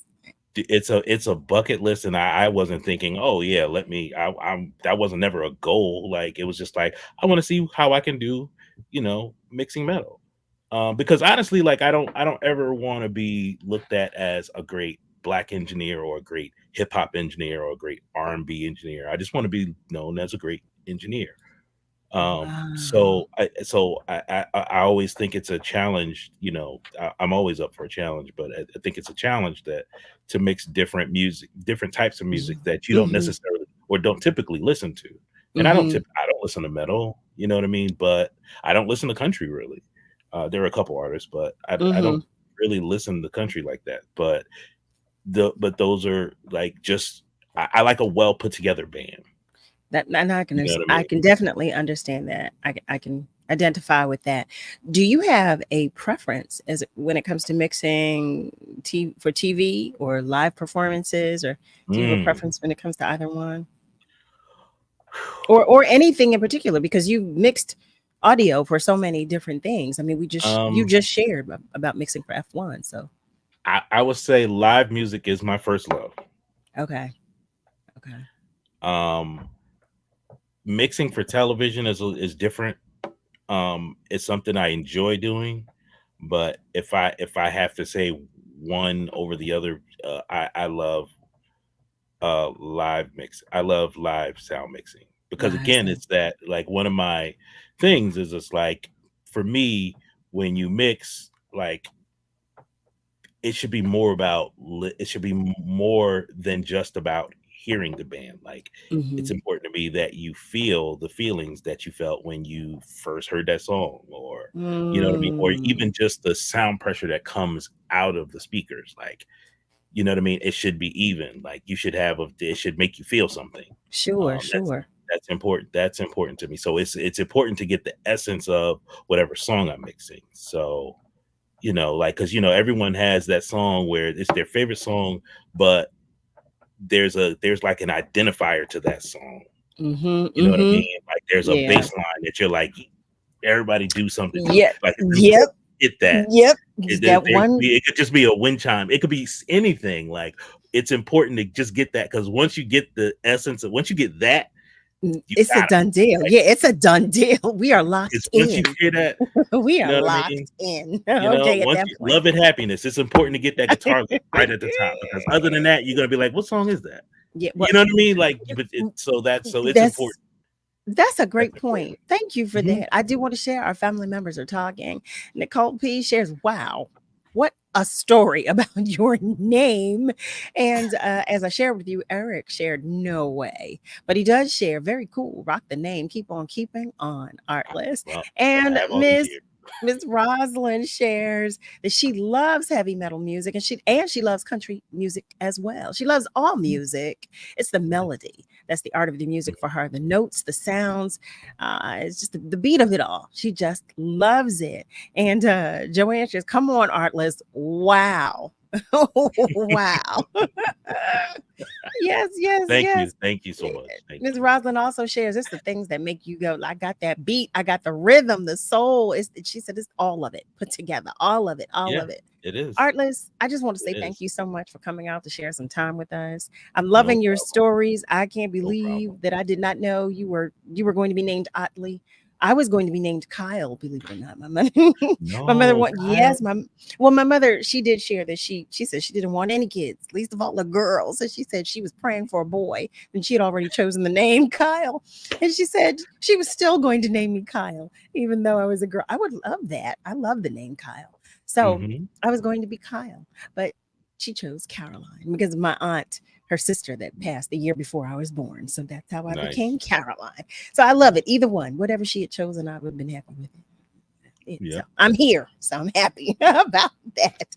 So Eric shares, best of luck in the coming new year. You are not without art. How about that? You are not. Like he said, he's a living oxymoron. Artless Poole Jr., thank you so much for joining us. We hope you come back to visit with us. Please do. Please do. It's been a Thank you. Thank pleasure you. No problem. having you here. Anytime you need me, I'll be here for you, Carol. You know I Thank you, will. Artless. We'll Yep. see you next time. And I listen, Yes. please give me the dates because I'm coming to the F1. I'm coming to the That's F1 right. races. Miami, Austin, Las Vegas. Oh, yeah, I wrote it down. Yeah, I got it. I got it. Thank you, Artless. Talk with you Okay. later.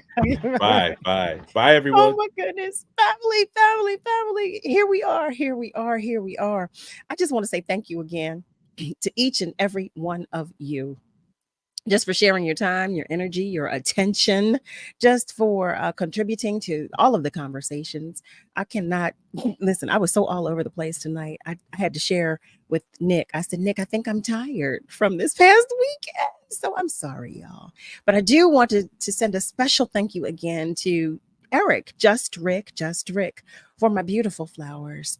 They are absolutely gorgeous. Thank you to our guests tonight, both Dr. Jessica Beard and Artless Poole Jr. Thank you to all of you. And I'm sorry, I did not start by saying praise God because that's where I should have begun. Praise God, from whom all blessings flow. Oh, my Lord. But you know I know it. You know I mean it. And you know I feel it and live it. So just thank you. Thanking God. Thanking all of you for sharing your time, your energy, your attention, your spirit, your knowledge. Hey there, Joey Dixon. I see you. I see you. Again, happy birthday to all of those who are celebrating. Again, thank you to everybody that came out this past weekend. I hope to see you this coming weekend and the weekend after that. Thank you to the entire WURD family, to Niall Jax, Nick Steptoe, for all that you do. Family, remember that we are all in this together. So be good to you, but be good to those around you. I love you. I love you. but God loves you so much more. Have a great rest of your night, family. I'm about to join you watching the Eagles game. And be sure to join me Monday through Thursday, 7 till 9 p.m. Eastern Time for another edition of Love and Life on WURD, Progressive Black Talk Media. Have a great night, family.